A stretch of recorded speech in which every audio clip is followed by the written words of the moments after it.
नमस्कार दोस्तों, चलिए जानते हैं मध्य प्रदेश के तमाम बड़ी खबरों को केवल 5 मिनट में। लेकिन उससे पहले आप ये वीडियो कहां से देख रहे हैं हमें कमेंट बॉक्स में जरूर बताएं। साथ ही वीडियो को लाइक करके चैनल को सब्सक्राइब जरूर कर दें।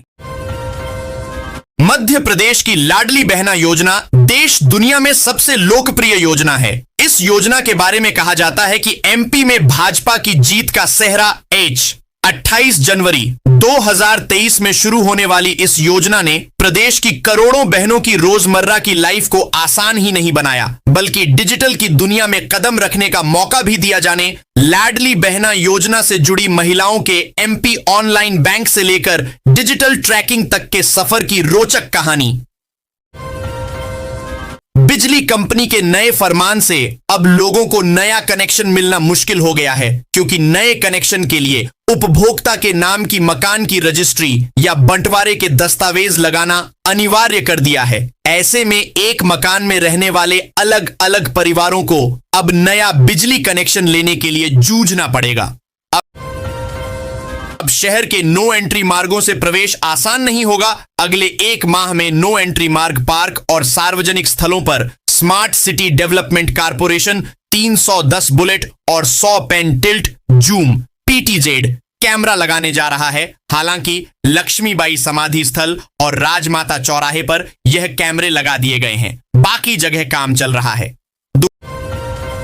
दुकान के संचालक ने गरीब परिवारों के अलावा स्कूल व आंगनबाड़ी के बच्चों के मिड डे मील के लिए जाने वाले राशन की कालाबाजारी कर दी। उक्त दुकान को 5 महीने पहले निलंबित कर दिया गया था। बचा हुआ राशन दूसरी दुकान को देना था, जो बाजार में खपा दिया। अब विभाग ने इस मामले में आरोपी दुकानदार पर FIR के लिए कलेक्टर से अनुमति मांगी है।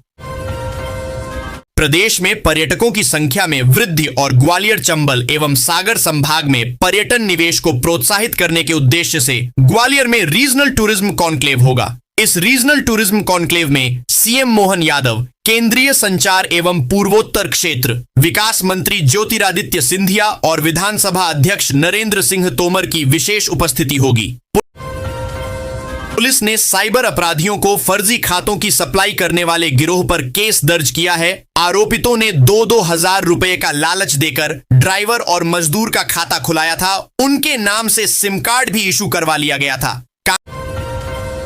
कांग्रेस नेता राहुल गांधी ने मध्य प्रदेश के नवनिर्वाचित जिलाध्यक्षों को गुटबाजी से बचने और समन्वय से काम करने की सलाह दी है। उन्होंने कहा कि 6 महीने तक जिलाध्यक्षों के कामों का मूल्यांकन किया जाएगा और तब तक किसी को भी नहीं बदला जाएगा। राहुल गांधी ने यह भी कहा कि जिलाध्यक्षों की अनुशंसा टिकट में महत्वपूर्ण रहेगी।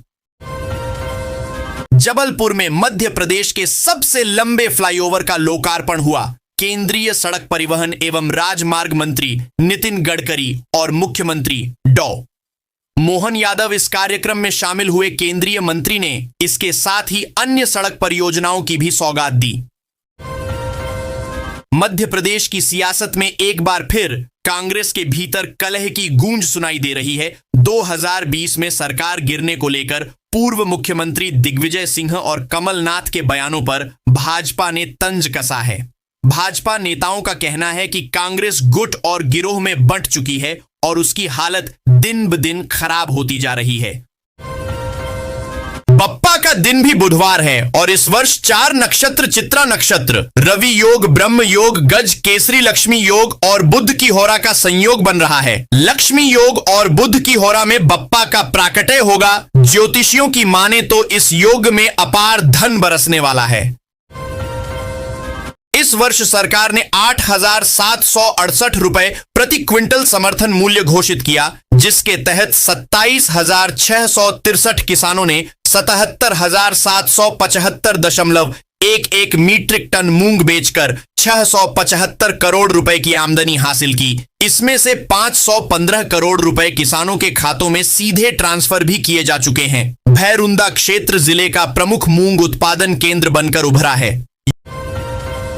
योजना के तहत जमगांव, अमलई देवरी, कदमटोला और पयारी गांव की 750 हेक्टेयर भूमि सिंचित करने का लक्ष्य रखा गया था, लेकिन अब तक केवल 2 गांवों में आंशिक नहर निर्माण हो पाया है। बाकी 3 गांवों के किसान अब भी बारिश पर निर्भर हैं। 2020 में कांग्रेस की सरकार गिराने को लेकर पूर्व मुख्यमंत्री कमलनाथ के खुलासे पर पूर्व गृह मंत्री डॉ नरोत्तम मिश्रा ने प्रतिक्रिया दी है। उन्होंने कहा कि कांग्रेस सरकार गिरने की असलियत अब सबके सामने आ गई है। कांग्रेस की नाव को कप्तान ने ही छेद कर डुबोया है। राज्य में एक साथ 10 आईपीएस अधिकारियों को नई जिम्मेदारी सौंपी गई है। कई जिलों में नए सहायक पुलिस अधीक्षक की नियुक्ति हुई है। आदेश जारी हो चुका है। आइए जाने किसे खान पदस्थ किया गया है। हरतालिका तीज से पहले सोने की कीमतों में फिर गिरावट आई है। हालांकि चांदी के दामों में उछाल देखने को मिला है। अगर आप आज सोना या चांदी खरीदने जा रहे हैं तो आइए जानते हैं आपके शहर का ताजा भाव। सुप्रीम कोर्ट के पूर्व जज मार्कंडेय काटजू ने महिला वकीलों के बारे में अपनी एक टिप्पणी पर माफी मांगी है, जिसने supreme court women lawyers association से तीखी निंदा प्राप्त की थी। काटजू ने एक अब हटाए गए फेसबुक पोस्ट में लिखा था कि कोर्ट में उनके प्रति आंख मारने वाली महिला वकीलों को अनुकूल आदेश प्राप्त हुए थे। इस टिप्पणी को एसोसिएशन ने स्त्री विरोधी और पेशे के लिए हानिकारक बताया।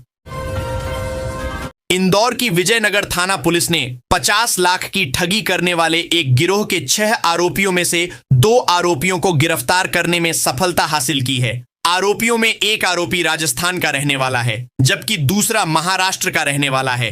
पुलिस शेष 4 आरोपियों को तलाश कर रही है।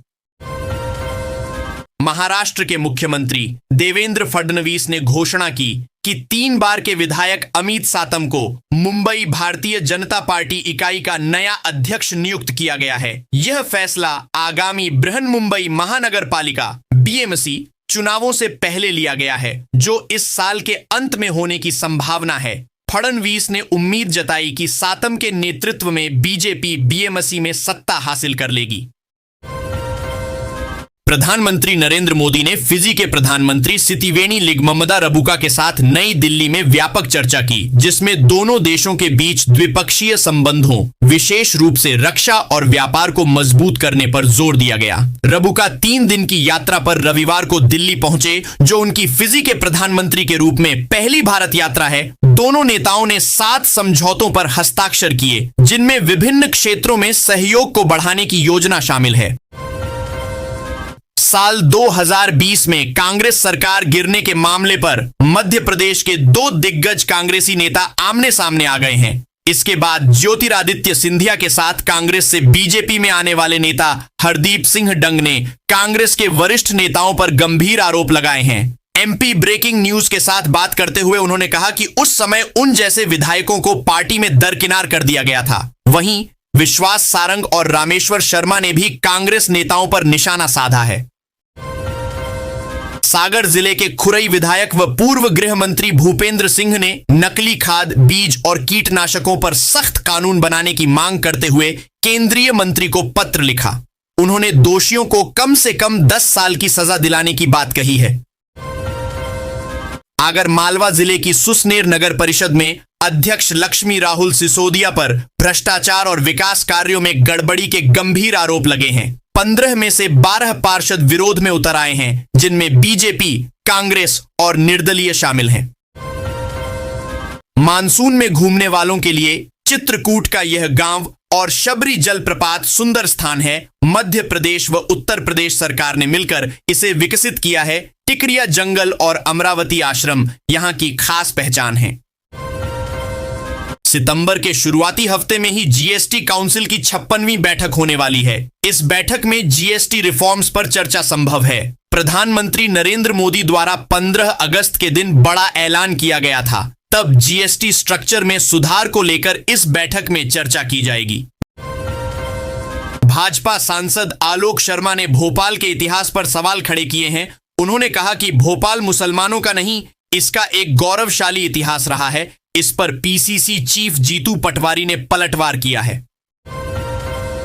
मुख्यमंत्री कन्यादान विवाह योजना में शामिल नवयुगल जोड़ों को शादी के बाद से राशि का इंतजार था, जो अब खत्म होता नजर आ रहा है। सरकार द्वारा बजट आवंटित करने से हितग्राहियों को भी चेक प्रदान किए जा रहे हैं। जिले में अलग अलग जगह शिविरों लगाकर हितग्राहियों को चेक दिए जाएंगे। वृंदावन के संत प्रेमानंद महाराज ने किडनी दान करने की इच्छा जताने वाले आरिफ चिश्ती के प्रस्ताव पर आभार व्यक्त किया। महाराज ने कहा कि उन्हें किडनी की आवश्यकता नहीं है। संत के प्रतिनिधि ने आरिफ को सूचित किया कि महाराज उनके प्रयास से बेहद प्रसन्न हैं और उन्होंने सांप्रदायिक एकता का संदेश दिया है। अगले 2 से 3 माह में ये लोगों को डिजिटली मिल जाएंगे। इतना ही नहीं, जिले की हर जमीन की ड्रोन से मैपिंग कर नए नक्शे तैयार किए गए।